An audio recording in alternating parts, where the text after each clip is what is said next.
Everybody, Chris and Lumen here. Probably won't be it's not going to be a super long video tonight, but I do have something interesting to share and some good points to make about it.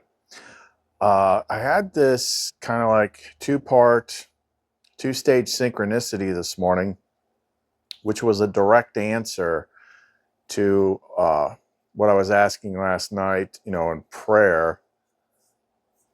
And just the way that it happened, it was just like too on the nose.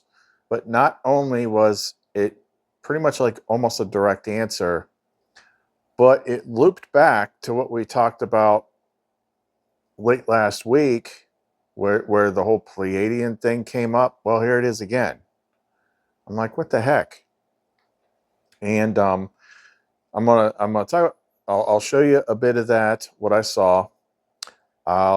I got some interesting points to make that kind of answers the question of it kind of answers the problem that we have, like where we've got a whole bunch of different things out there that sound similar, but they're not the same. Why is that? Because we're intuitively always trying to find, like, what's the one answer that everyone agrees on? Well, you're not going to find that. And we're going to talk about why that is. But yeah, there was a lot of stuff in this video that I saw that was like, I'd say 90% of it resonated. There's that couple little few things that always comes up that doesn't, but that's okay. I thought it was pretty interesting. So if you want to know more, don't go away.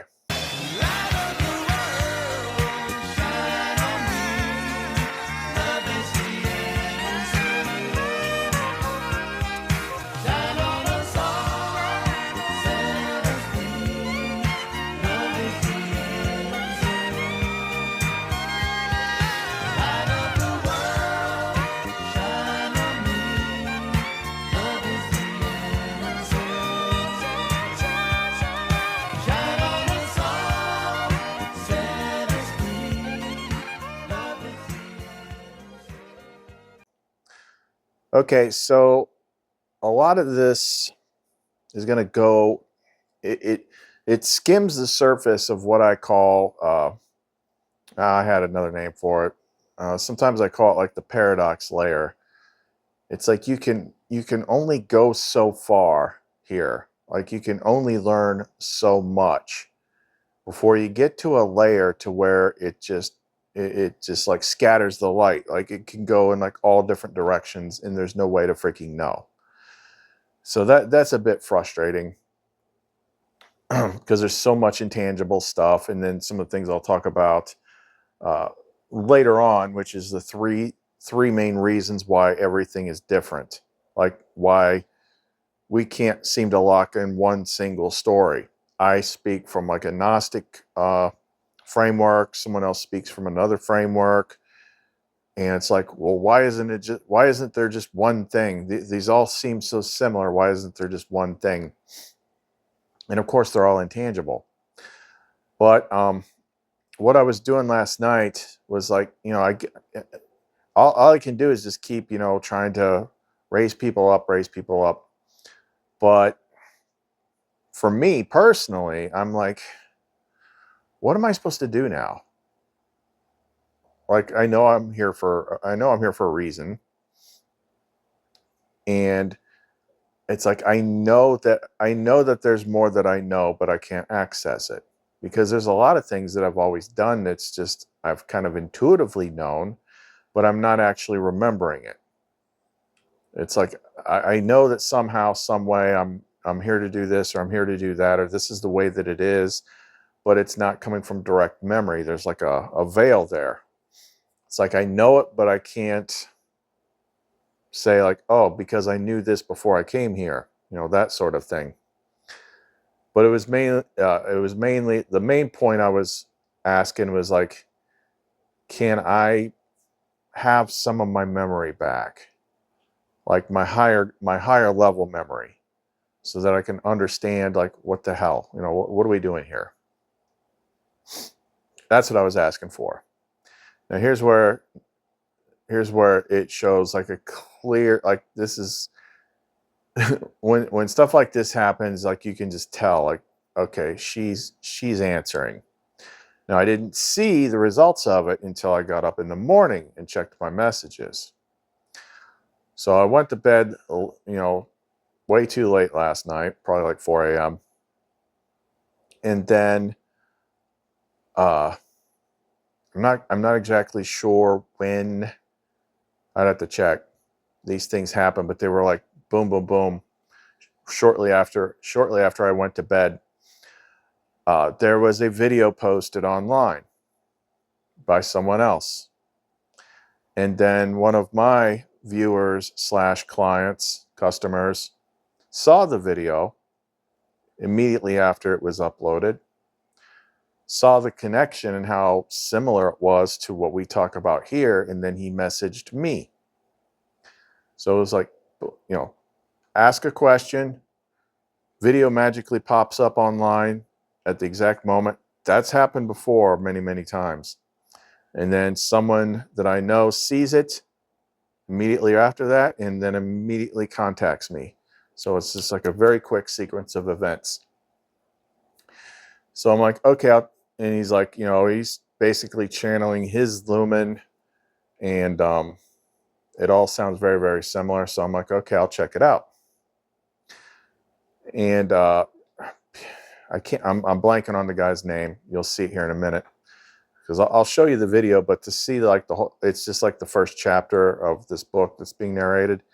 And then you'll have to like go to his channel to see the rest of it. But it was mainly that first one that I needed to see. So I got to check it out, and it's another one of these Pleiadian videos. I'm like, that was never my thing. And I know for a fact that, I mean, if you just objectively look at the world and people's experiences, like everyone sees like different shades of everything. And we can't know like what the absolute is. We'll talk about that when we get to the 3 reasons why. But it was, I would say 90% of that video resonated with me. And the only things that don't resonate with me when we get to when this type of stuff pops up is the whole, like I said, the Star Trek thing, galactic federations and stuff, and they make it. And I personally believe that none of it works that way. But whenever spirit is communicating with you, it is coming through your filter. It's coming through the lens of, what you currently know and believe. Sometimes it has to nudge you this way or that way. For instance, just by way of example, when she first showed up, I didn't know what she was. I thought she was some kind of soul being teacher. I knew she was something, but it wasn't until I asked the right questions and she nudged me the right way and told me to read the Nag Hammadi that I found out like who it actually was. See, she doesn't just show up and be like, hey, we haven't met yet. How you doing? I'm Sophia.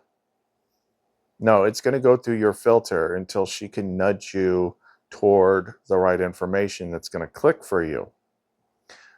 But what about somebody else that was never studying Gnosticism? They were always into like, the other definitions, like the more ET type stuff. Well, I've said before, a lot of these things could be the same thing and we're just calling it different words. In which case, when it communicates, it's going to come through that person's filter. So I don't get too worried about the minutia unless it's like all over the place, just not resonating. I look to see if the basic message is pretty close to the same, which it is. We can disagree on certain points and whatnot. But again, even the points that I disagree on, I have to objectively say, I don't know. This is what I think and believe based on what I've seen and what I've been exposed to, but I don't know that it's not that way. There's a lot we don't know. You're safer being in I don't know. But there was things. I will say that at first glance, listening to it, I'm like, I've heard all this spiel before, but it was a little bit better put together. And the reason I didn't dismiss it just because I'd heard most of it before was the way that it came to me and the fact that it covered so many different things that I've talked about recently and I was just asking about. Why, why what can I do to remember more? It talked about the amnesia and stuff like that. Now there is some stuff in there that I call non-answers. And again, maybe we just can't know. But one explanation that it did give for like the amnesia that made sense to me was this place is very, very difficult.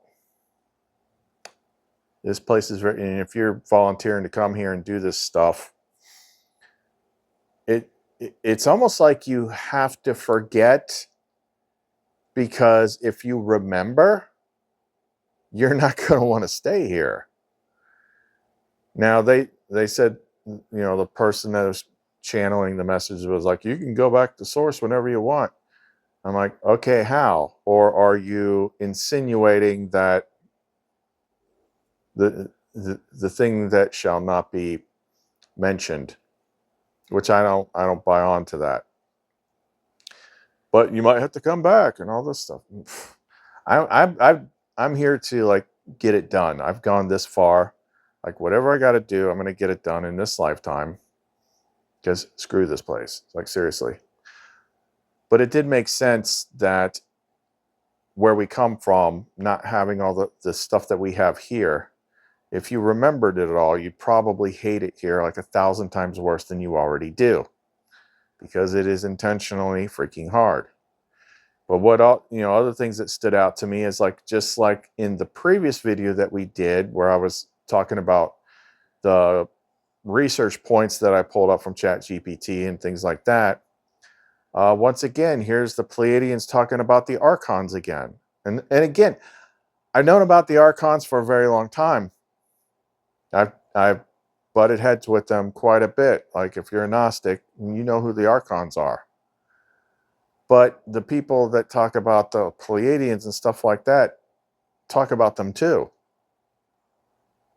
I'm like, that, and the way they describe things, even though they're talking in terms that like maybe are a little too popularized with commonly repeated things, because there's all sorts of people out there that talk about the different aspects of these different stories that haven't directly engaged with them. They learned all about everything and now they're telling you all about it. That's one of the things that's different about this channel, is I talk about stuff that I've actually freaking dealt with, not just read about. And the other thing that's different, that stands out, that's different about this channel, even though we talk about a lot of the same things that these other people are talking about, I haven't found anybody yet that I've seen that's been through all the mysteries, unlocked the puzzles, accomplished, the big things, the reintegration of Loman and all that stuff. That I haven't seen. So, but that doesn't mean like I'm Mr. Know-it-all and I can't learn anything from anybody else, because yes, sometimes seeing the information through a slightly different lens can show you a little bit more. One of the other things that I consider a non-answer is like, we're here to like help evolve people or whatever, raise something up, while the system is coming apart. Like the Archons are losing control of things. And I'm like, yeah, I agree with that. I see that too. But it's like, oh, we're here to do this thing. We're here. It's really hard. But we don't ever like get a clear answer on like, what specifically are we supposed to be doing? Now, maybe this is later in the book that I didn't listen to the whole thing, because he's got like the whole book, chapter by chapter, narrated on the channel. So maybe I'll keep listening to it and see. But the impression that I got is it's something about just being here, being what we are, and being here changes the landscape. But I don't know. Anyway, let's go ahead. I'm going to play this video for you. And then if you want to continue and listen to more of it, you'll have to go to that person's channel, and I'll put a link to it in the description box below. I'll probably listen to the rest of it just to see. And but just because there was so much in there that did match, like, and it's interesting to me that in the space of a week, this Pleiadian thing had come up twice now. Kind of interesting. So let's go ahead and watch this video, and then we'll have some things to say, on the other side. Chapter 1. Gods do interesting things. As a facet of the collective, you have chosen to be here at this important, what you call time, on Earth. You are playing a very important part in the upgrade of humanity and in the evolution of the universe, in the overall scheme of things.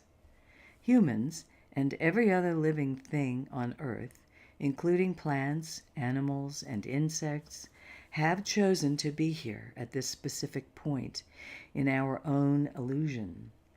Nothing like it has ever been done on such a large scale before. Beings from all over, inside and outside of our universe, are watching what's happening on Earth because the upgrade that is occurring is the grandest cosmic show of all shows.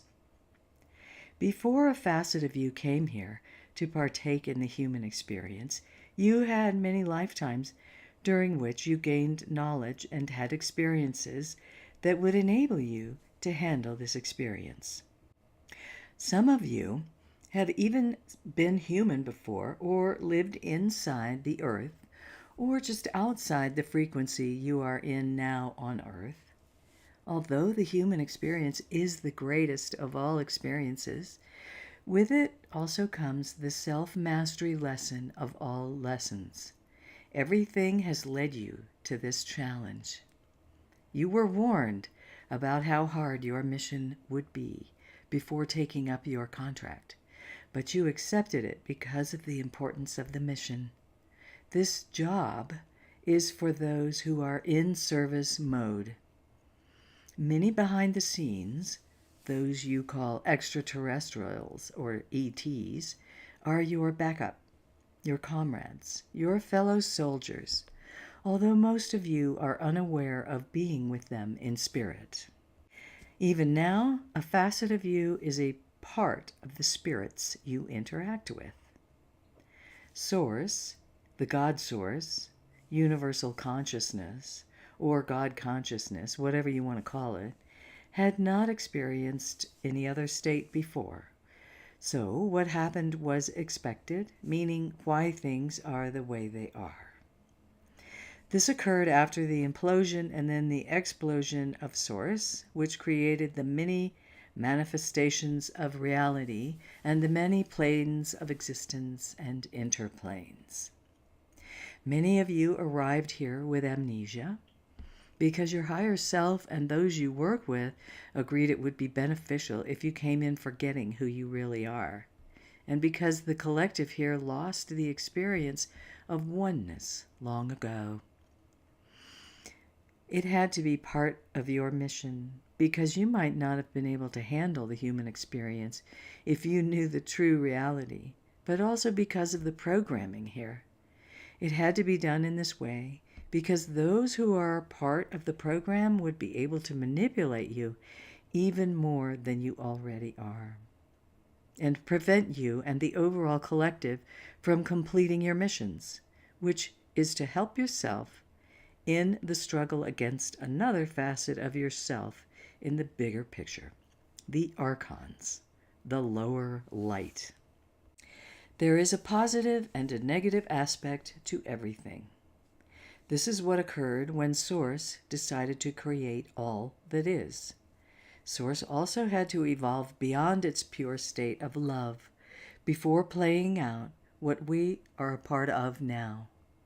So a part of the upgrade and growth of all is happening now. As I explained to Pete a while ago, and as he already knew, and on some level as you already know, this is how Source created the other planes and interplanes. In the beginning, there was a huge golden white light orb, visual form of Source. It had never experienced anything except love, although it wanted to experience other realities and gain knowledge and have experiences. So it decided to split itself in two. As it did this, one half exploded into zillions of spirits, and the other half expanded to contain the zillions of spirits while keeping its resonant frequency. When this happened, helper beings were created, which you might call angels. Each and every one of you, and everything that exists, is a part of the zillions of beings that came from Source, and our Source. Each is a cell of Source. With this said, to be able to handle the human experience, you need to have mastered and experienced many other states of being, such as being an animal, a plant, a rock, and more. The only time this is not required is if you left Source recently and came to Earth when the call was given for help. In this case, because you had never left Source before, your higher self, which is a cell of Source, downloaded information from the lives and experiences of other beings. This enabled you, the volunteer being, to have the experience necessary to give the required assistance. This is why when people claim they are Jesus or some other famous being, they actually might be. So yes, many could be telling the truth because their program incorporates the program of Jesus or another well-known historical figure. The knowledge of Jesus or whomever was part of the program they needed in order to complete the service required. This being the case, it is still hard to be here. Many have left and gone home, or let a walk-in take over their body computer because being here is too difficult. Some have even taken the life of their own earth body because it was too dense, limiting, and emotional, and because the mission was hard. It's not like Earth is their vibrational home, in spite of the many experiences that led to them calling it home. Earth does not vibrate at the highest state of Source.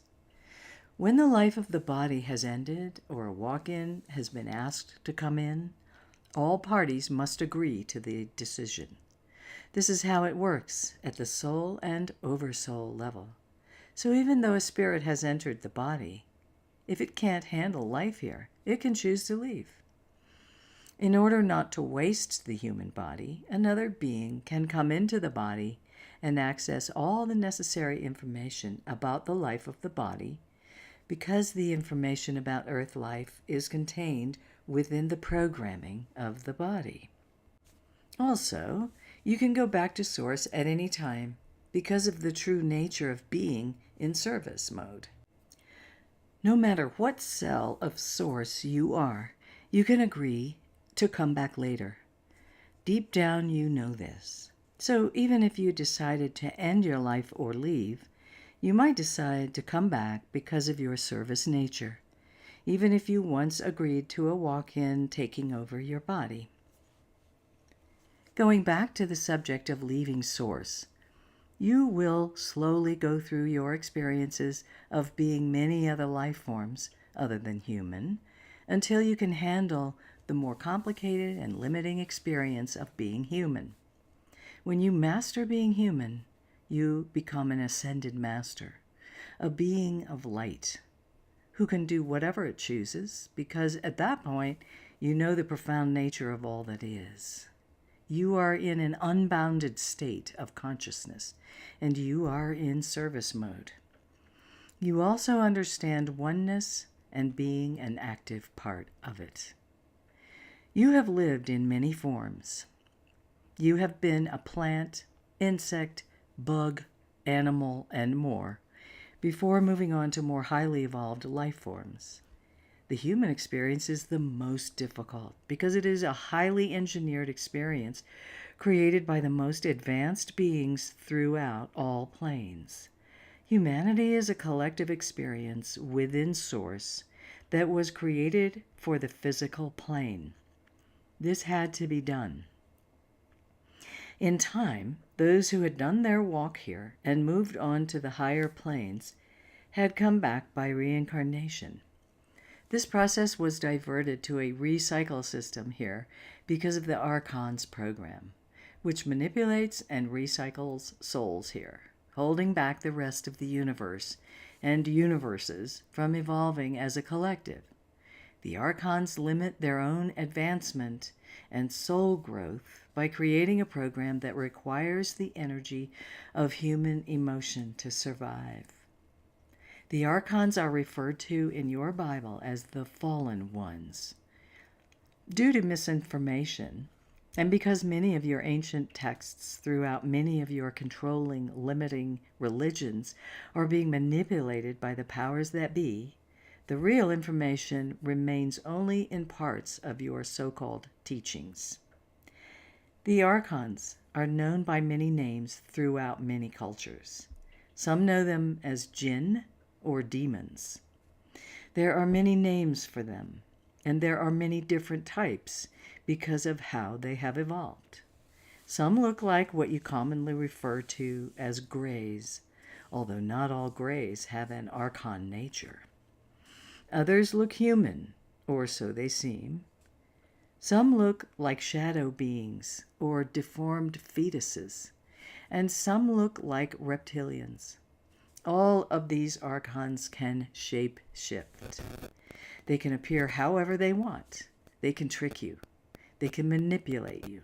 And they are coming through now more than ever and showing themselves here because they're losing control and power.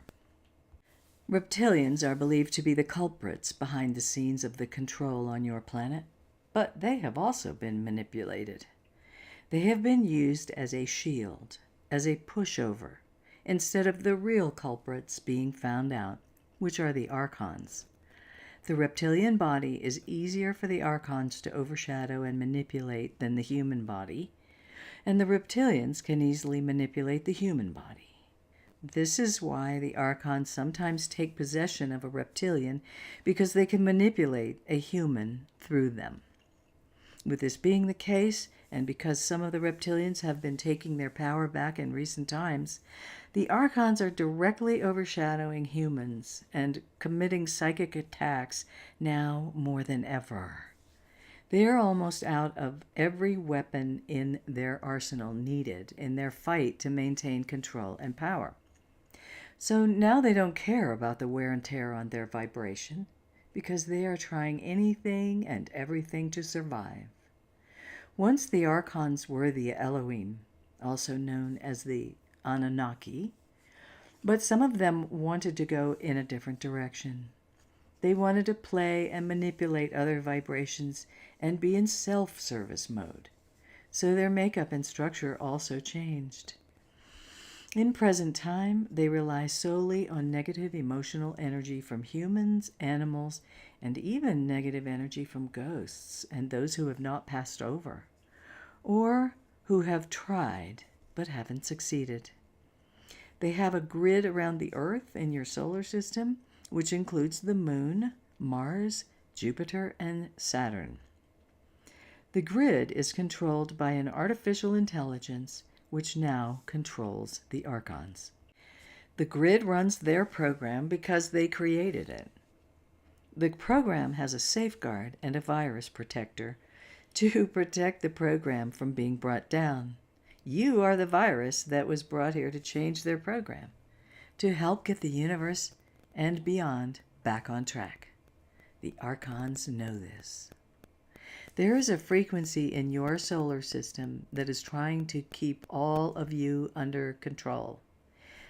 This is why higher vibrational beings such as you, who are reading this, had to come back or come here to be part of the mission. You know how to handle the human body and manipulation here because you've been here before or have been given the necessary program. You have the tools to help humanity break free, which also helps the archons and all beings throughout the universe and beyond break free. What is happening here affects the evolution of all. With the capability to recycle souls within the solar system, the reincarnation process in your universe has also affected the evolution of other universes. This will soon change, which is why all this is happening now. The archons are capable of capturing, tricking, and recycling souls. They've been able to basically recycle their power source, which is negative emotional energy. In their ability to do this, they've been able to create many factions within the solar system to help contribute to their agenda by possessing other beings. Human beings under reptilian, actually archonic, control and super soldiers have the same technology as evolved beings from planes beyond, all of which contributes to their control. They use reptilians, powerful families, and corporations as frontmen for their operations. The archons were able to do anything when they were in their original nature as the Elohim. They could create things by thought, but when they changed their vibration and went into self-service mode, this quality changed. They found it necessary to connect and create lower forms of technology, which are far less superior than the Elohims today, because the Elohim do everything by thought. Still, the Archon's technology far surpasses that of humanity, but not for long, because humanity doesn't know yet that they can also create by thought. In truth, there is a war going on, and all are a part of it. Those in the thick of it are completely unaware of it, meaning the masses of humanity. At this time, the Elohim are at the forefront of the war against a much more sinister force than the reptilians, the Archon network, which they once were. Just like anything else, there are different levels and vibrations within the archons, but not the Elohim, because the Elohim is a creator being state, and it cannot become any more advanced at this time. However, the Elohim can fall, which has resulted in the archons. Really, what's going on is a war against your own self. Once you understand this and the true nature of reality, the profound nature of reality, which is that all is one, and what you do to others, you do to yourself, then you will understand how everything is connected as one consciousness. Deep down, you already know this.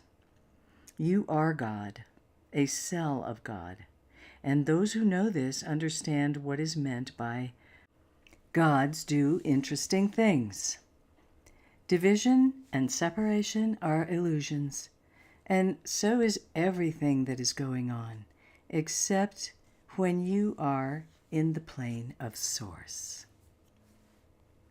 November 24th, 2014. Shiji via Peter Maxwell Slattery.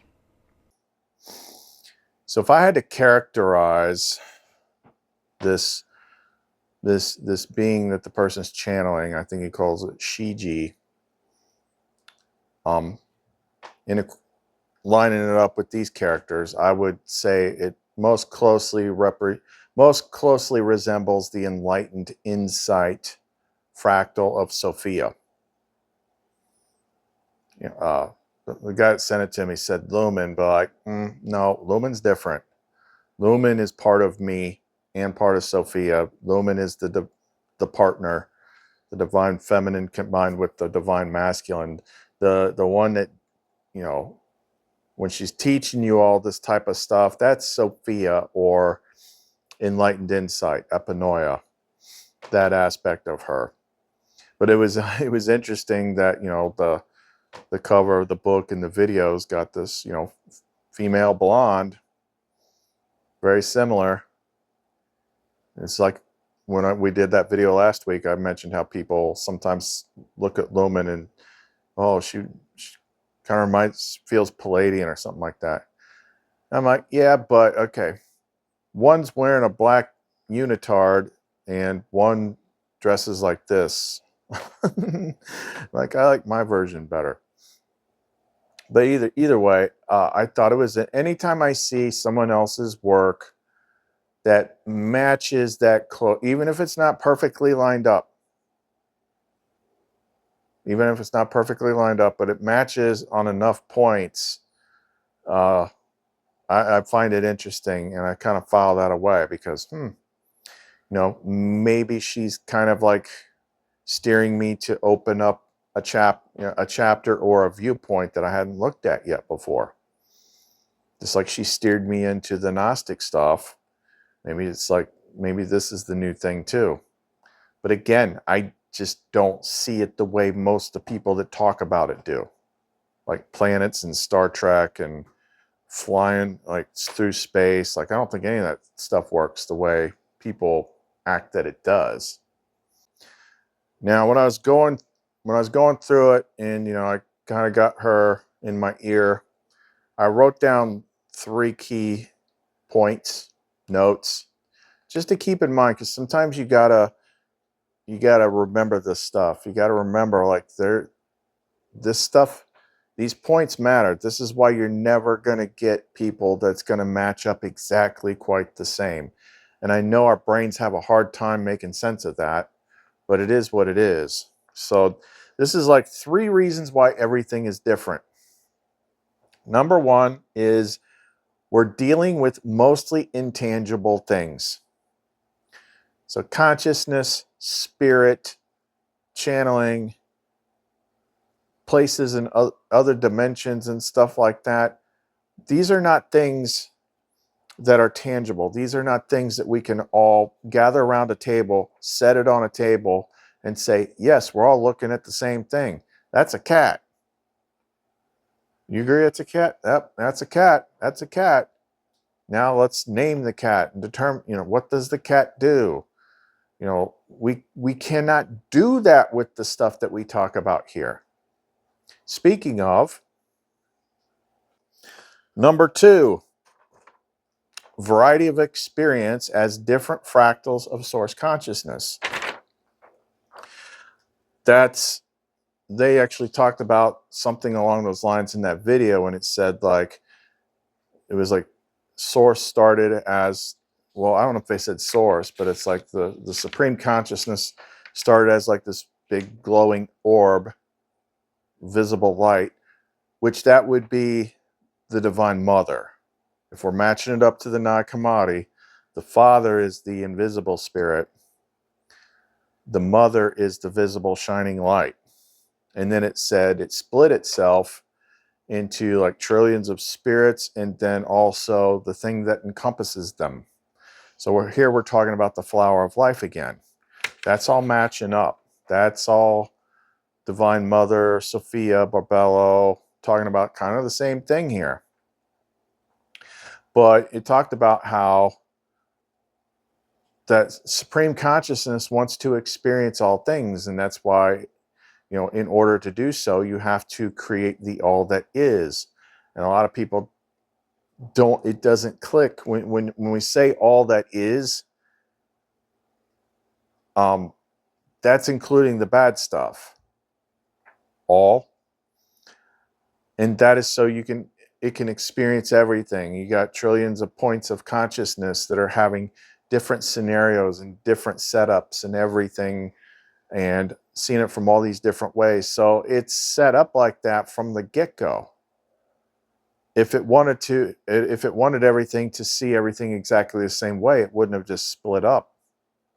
But that's part of it. There's going to be variances with that. and just recognize it and accept it and understand why that is. See, the people that are at the lower levels of consciousness, they still haven't grasped that there's a difference between subjective reality and objective reality. To them, their subjective reality is everybody's objective reality.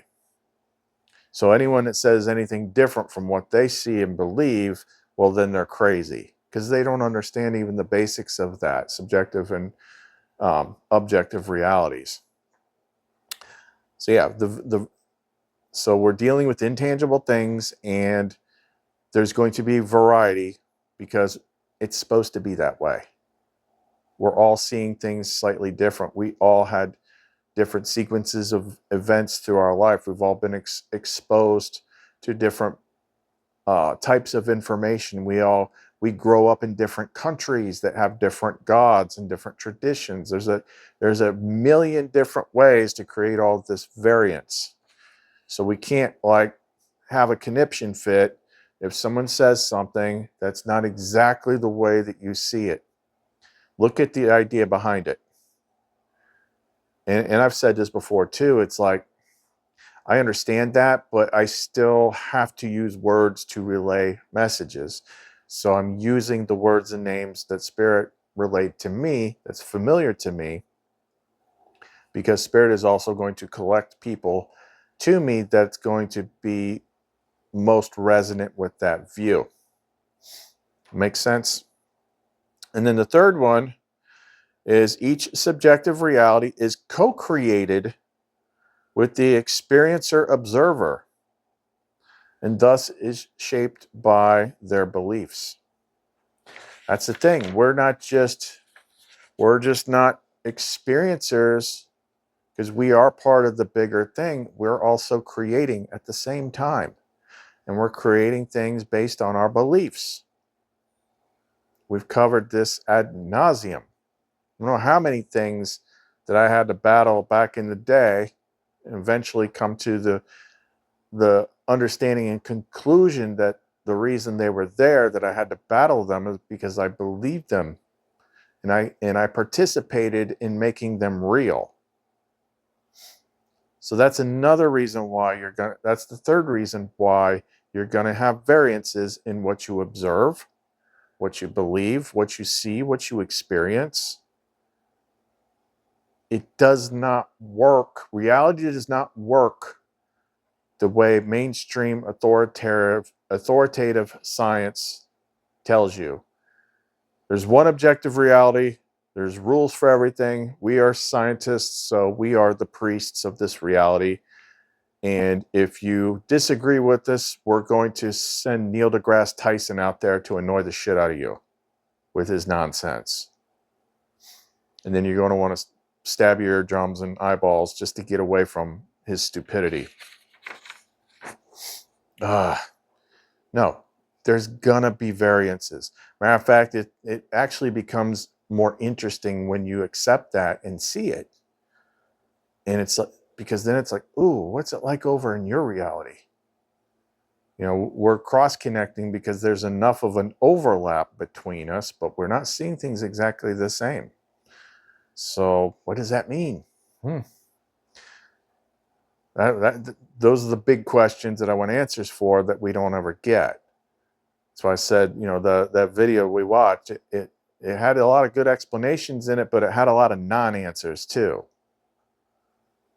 It's like, what are we specifically doing or meant to do? And how it's got to be it has to be something general, that maybe just the fact of you being here is all that it takes, because otherwise, if it was hyper specific, how could you execute a hyper-specific task in a situation that required you to forget everything? Make that make sense. It doesn't. But you will find that enough of that subconscious, higher level knowing bleeds through. And it's just one of those, like, I don't know how I know. I just feel that this is the way it is. And that stuff tends to match up, even if the details aren't exactly, you know, a one-for-one sort of thing. And then the last thing is something a little bit different, but when it popped into my head, I had to write it down. But I guess it does connect somewhat to the video we just watched, and also what we talk about on this channel, because like we don't hide the fact that this place is difficult. And what I wrote down was like, it talked about, here, this place is to have the human experience. The human experience is imperfect, yet what we truly are comes from something that is. Therefore, much of our suffering comes from not being able to reconcile our core ideal with an imperfect world. So we think we're doing something wrong. For instance, like you can go through periods of time where things are working out really well and then they die off and they come back, or you get sick or something, and you're like, what am I doing? I must be doing something wrong. And what she was trying to make a point with this is like, no, that's the nature of this place. And we continue. But it's the world that is imperfect. If we accept that what is in the present moment, if we accept what is in the present moment, we do not create ripples that will amplify the imperfection and increase the suffering. So no matter what's going on, no matter how far we go, like it's still, there's a certain threshold that is crossed where you could be like this super positive person that only thinks really good thoughts, and thus your reflection of the world is a lot cleaner and nicer. But if you're awakening, if you're being elevated, then you're inevitably going to have to see some stuff that isn't fun, isn't nice, and is frustrating. And you think, well, I must be doing something wrong because I can't get this perfect. I can't make the world perfect. And I think that is like a subconscious thing that we do. And we have to remind ourselves that it's never going to be perfect as long as we're in here, because this place isn't. And if we can just understand that there's going to be stuff like that, we're not going to be able to get it perfectly fine-tuned. That doesn't happen here. That'll release a little bit of the pressure and not make you go haywire with your mind trying to second guess things or blame yourself or whatnot, because it just is what it is. I mean, this place has this crazy algorithm in the sky that, depending on, okay, a baby was born and like all these little light dots are in a certain place, and this is going to go help build their ego AI's personality profile, and then that's going to affect them for the rest of their life. Like, this place is chaos. This place is crazy ass chaos. We do the best we can.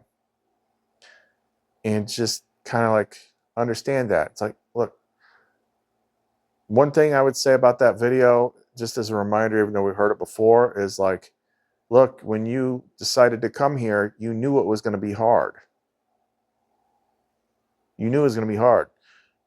And I think even in, like, it might have been in the last video that I did, I was talking about how like a lot of people can't hack it or whatnot. And then they were echoing the same thing in the video we just watched, which I hadn't seen yet. So there's a lot lining up there. And maybe there's some more interesting things in that book to listen to. I don't know. We'll have to see. But I wanted to share that because that was like a very, very, very specific kind of answer from her.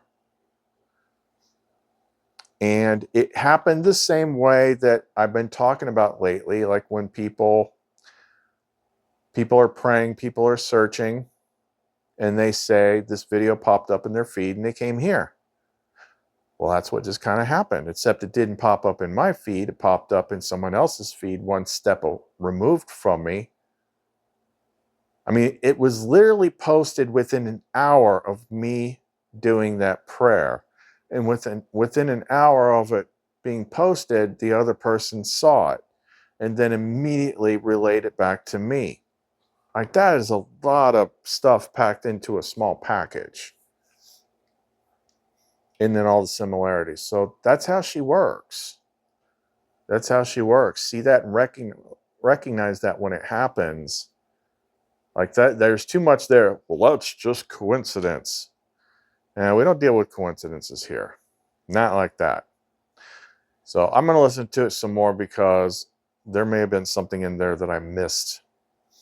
And I'll ask some more questions tonight, try to get a little bit more specific. But that's all I got for right now. I got, where did I put it? I got some things I got to finish here. Is this it? Yeah, I made the first two regular size one, because the ones I made were bigger. But it's the new, because it changed so much. It's just a new flavor of the liquid chrism core pendants. But these are the liquid chrism core order out of chaos. And the way that I did the smaller version is I packed the liquid chrism core with the highest bits and pieces of like the highest frequency stones, like the petalite, the dambarite. I forget what they all were. They're all sitting over here on my table here somewhere. So that's like the core light thing inside the liquid chrism. And then I got the three types of fluorite, the green, the golden, which that's the hardest one to find, and the purple. But the other thing that's good for clearing, but it also boosts the power and merges everything together, is selenite. But instead of having like one big stick, since I was already mixing the fluorite, she had me just break it down into tiny little sticks and scatter it evenly through it all. So this is one of those, like, clear the chaos of your mind, clear the chaos of your energy field. Yeah. Well, let's that I got another one I haven't finished yet. But yeah, that's another one of her formulas. Other than that, if you want to get in touch with us, get any of our stuff, because you're getting free extras through Christmas, it's clumencreations.etsy.com. Links in the description box below, as well as a link to that other channel if you want to watch more of those videos and see where they go. Chris and Lumen. See you next time.